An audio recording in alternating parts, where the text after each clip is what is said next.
The US did something that didn't involve using missiles, bombs, or soldiers, but it was enough to disrupt the government of Iran. For the first time, Donald Trump has admitted he wants to be directly involved in choosing the next supreme leader of Iraq. According to Donald Trump, their intentions are clear. They don't just want to weaken Iran, but also to replace its leaders and have influence over who will be next.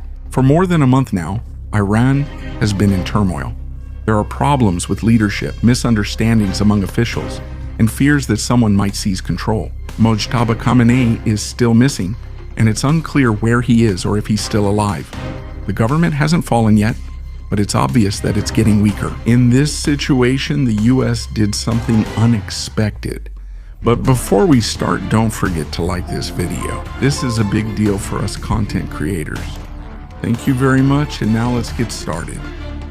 Instead of talking to the whole government, they chose to talk to just one person. This is Mohammad Bagher Ghalibaf, a former commander of the Islamic Revolutionary Guard Corps and a person with significant influence in the country.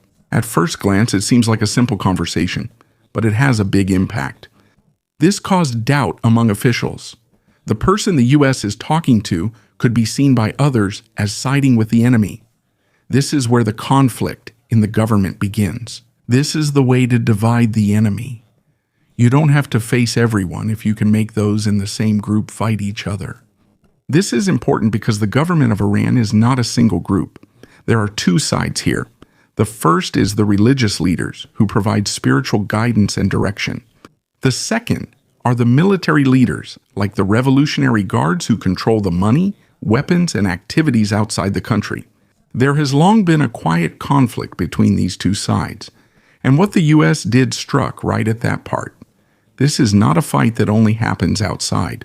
This is a problem that starts within the government itself, where trust is gradually disappearing and unity is weakening. Mojtaba Khamenei's situation is different compared to his father, Ali Khamenei. He doesn't command the same trust among the religious leaders.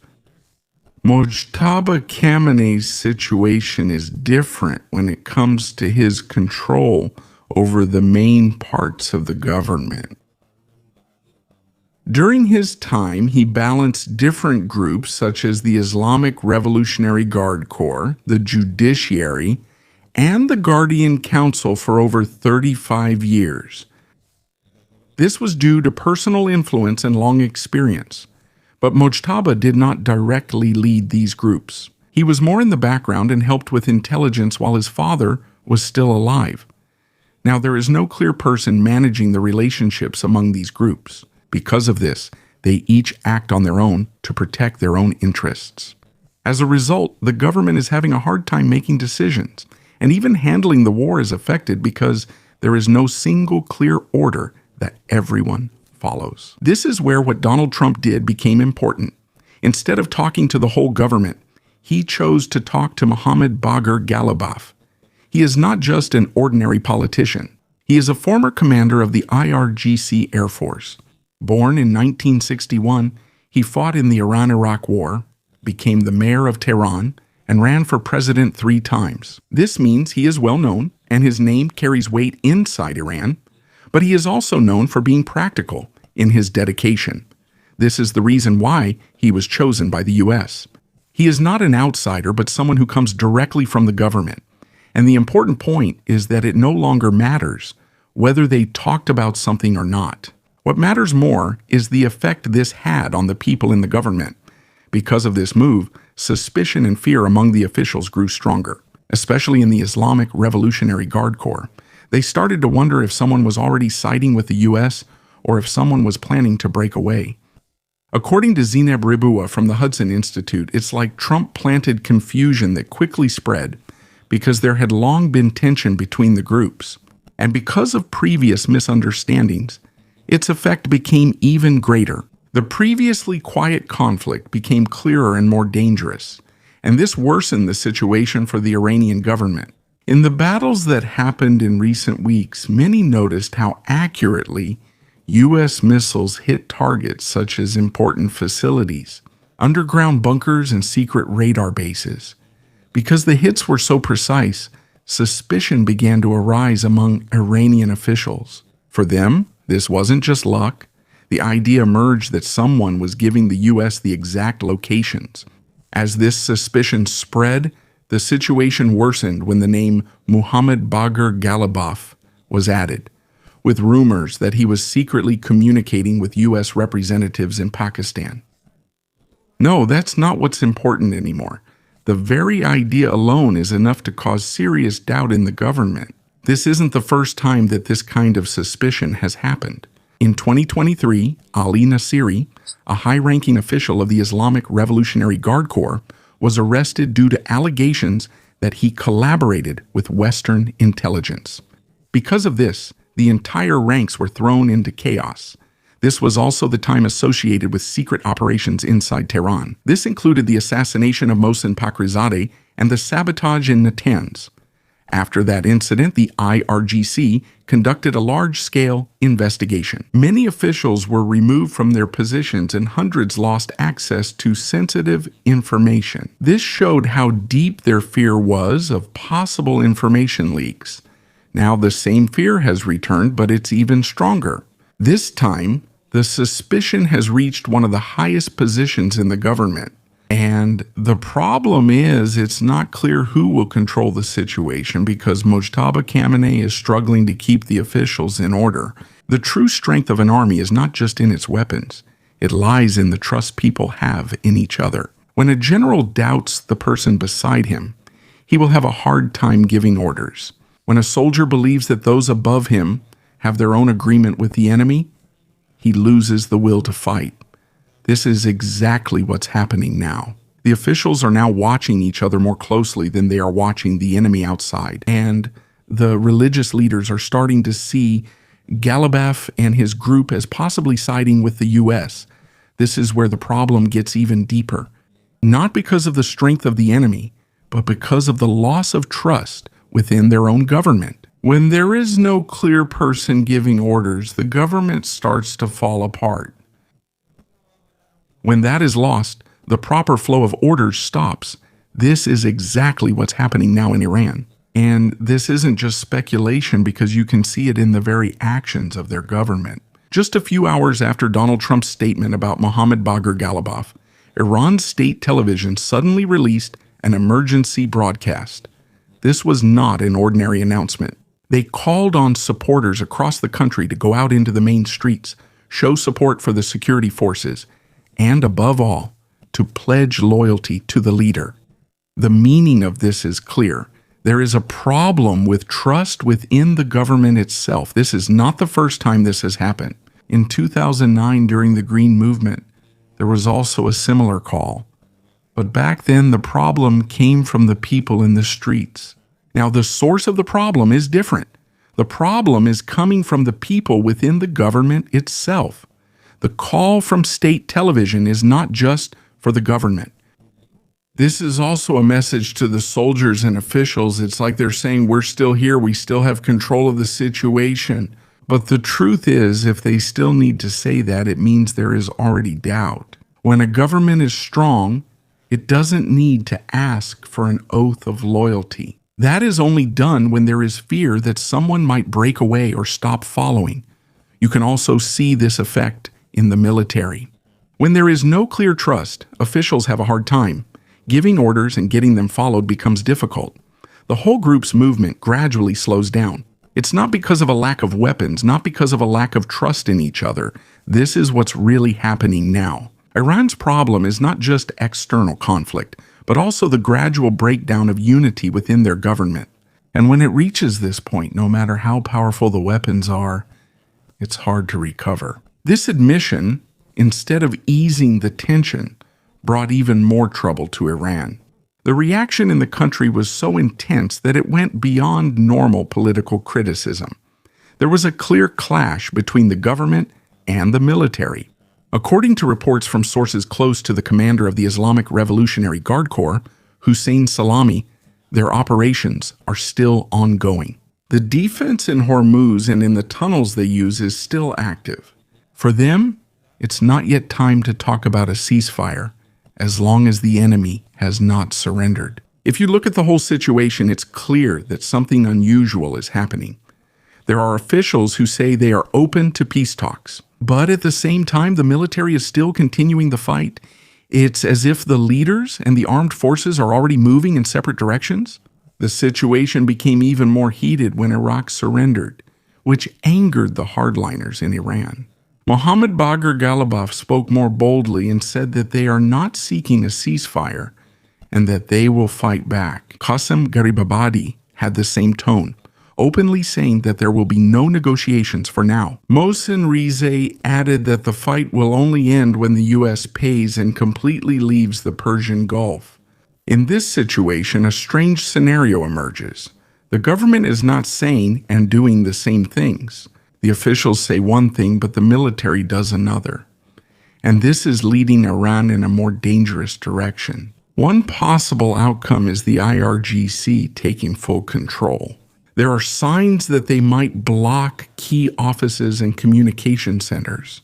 If this happens, they might remove officials who favor peace talks, like Nepeskian and Iraqi. In other words, as the misunderstanding between the groups worsens, the possibility increases that the situation will spiral into a more serious conflict that will no longer be easy to control. When the political leaders are completely sidelined, rational decision-making is lost and replaced by the military's direct resolve to continue fighting, no matter the cost. Mojtaba Khamenei's attempt to hide in Moscow and issue orders from there shows that the center of leadership is no longer coming from within Iran itself. But even if this seems like a victory for the military, it has no real significance in the actual situation. The decision of the Islamic Revolutionary Guard Corps to continue the fight will lead to prolonged exhaustion of the forces with almost no chance of winning.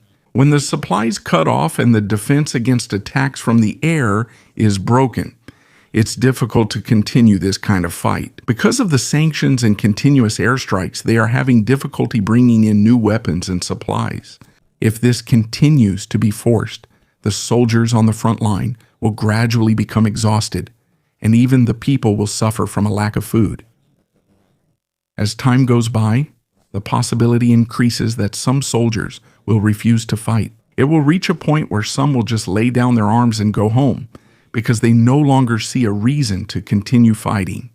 There is another possible outcome. Those in politics might be forced to accept a ceasefire with the help of other countries. There are secret talks going on between some Gulf countries that show this is still possible. However, the price for this would be steep. The conditions include stopping the nuclear program, withdrawing forces from the Strait of Hormuz, and paying a large amount. If this happens, Iran's former strength in the region will disappear. And even if officials accept this, it doesn't mean the problem will end. Because for those with a stronger stance, this feels like surrender.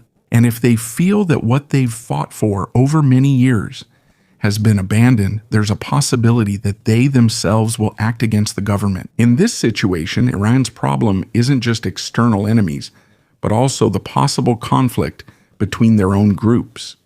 If the military completely breaks apart, it's possible that armed groups will set up checkpoints in the cities, and even local officials could become targets. Even if the fighting outside ends because of a ceasefire, the anger that has been building up inside the country will come out. Instead of bringing peace, the agreement could actually cause even more violent chaos in the streets. But the third possible outcome is even more serious. This is the situation where both the military and the government lose control. This is when the entire country starts to collapse from different directions at the same time. If Mojtaba Khamenei completely disappears or is unable to return from Moscow, the lack of a clear leader at the top will become even worse. When the tension between the regular army and the Islamic Revolutionary Guard Corps leads to direct conflict, the very foundation of the country will be shattered. This is no longer just a simple change of leadership. The country itself could possibly break apart. When the forces that are supposed to protect start fighting each other, long-standing, previously unnoticed conflicts among different groups of people will come to the surface. There could be uprisings in places like Kurdistan, Sistan, Baluchistan, and Khuzestan. At the same time, Ordinary citizens who are suffering from hunger, high prices, and fear of war might all take to the streets at once when they see that the government is weakening. As events continue to unfold, it becomes clearer that every action has a corresponding consequence. There is no decision without a price, and with every choice, there is a possibility that the direction of the entire situation could change. That's why in times like this, being prepared is important. It matters not just for the fight itself, but also for the impact of every decision. Because in the end, it's not just strength that will determine the outcome of the situation, but also the ability to think clearly even when everything around you is chaotic. One of the most important places affected is the Strait of Hormuz. It is one of the world's most important oil shipping routes. Every day, millions of barrels of oil pass through here on their way to different countries. When there is a problem in this area, it is immediately felt in oil prices. In this situation, even a small tension can cause a big impact. When there is a threat to the security of ships, companies become more cautious. Some postpone their trips and some look for other routes, even if they are more expensive and take longer. When this happens, the flow of supplies slows down. And when the supply slows down while the demand is high, prices go up. This isn't immediately felt on the first day, but over time, it gradually affects different countries. When oil prices go up, it has a domino effect. Transportation costs, electricity, and the production of goods all become more expensive. In the end, this is passed on to consumers through higher prices of goods. This means that even countries far from the Middle East are affected. In this situation, countries that rely on imported oil become more cautious. Some stock up on more supplies to be prepared for possible shortages. Others look for alternative sources so they don't rely too much on a single route. At the same time, countries with large oil production play a bigger role. When there's a shortage of supply from one place, others try to fill the gap. But it's not always enough to keep prices at their previous levels. Aside from oil, this also affects trade.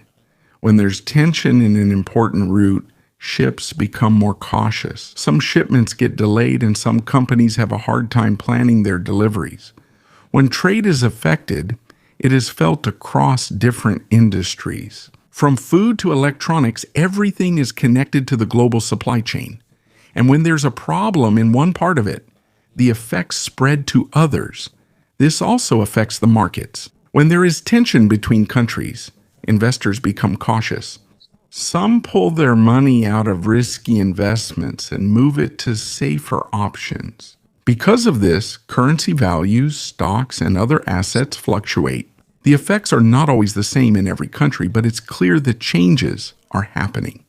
In this situation, information also plays an important role. When news comes out about rising tensions, it quickly affects the decisions of companies and investors. Even a single report can cause changes in the market. It's not just the economy that's affected. It also has an effect on security. When there is tension in a region, neighboring countries become alert. They strengthen their defenses and monitor their borders more closely. Some also send their own forces to nearby areas as preparation in case the situation worsens. This doesn't immediately mean a fight, but it shows caution. In this way, a situation that started in one country gradually becomes an issue for many countries. This also affects ordinary people in different parts of the world. When oil prices go up, transportation fares and food prices also increase. And when trade slows down, some businesses are affected and some jobs are put at risk. Even if they don't directly experience the conflict, they feel its effects in their daily lives. In this situation, it becomes clearer that every action in one region has an effect on others. Nothing happens in isolation. Every decision carries an impact that can reach other parts of the world. As the tension continues, careful decision-making by each country becomes even more important, not just for their own interests, but to avoid greater consequences for more people. In the end, the situation is not just about two opposing sides.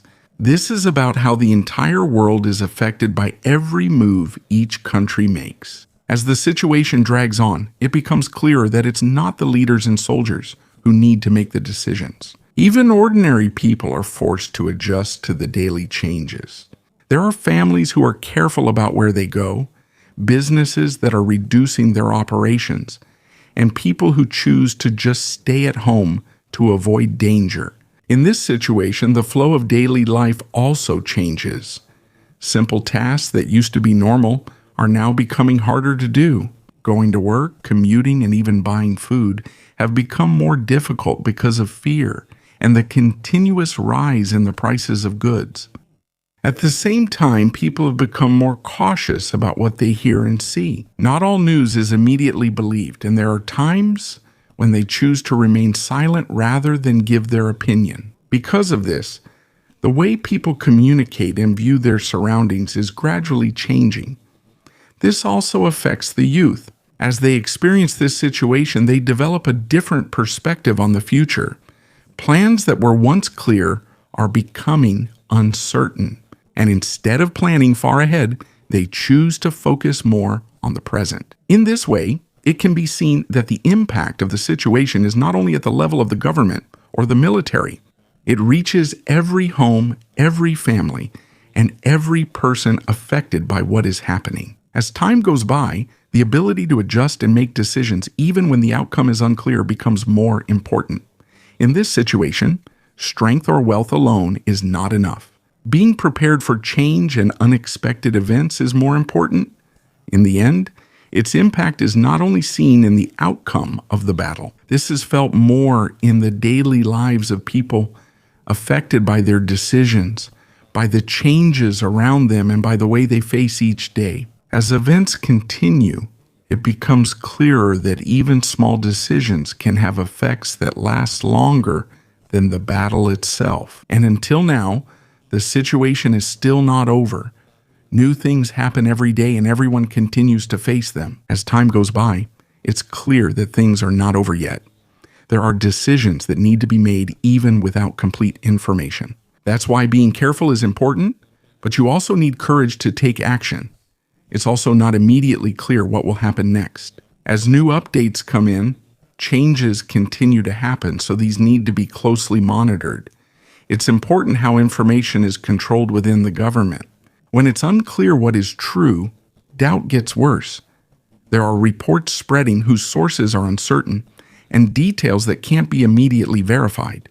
Because of this, officials become more cautious, not because of a plan, but out of fear of making mistakes. Instead of acting immediately, they choose to wait and observe.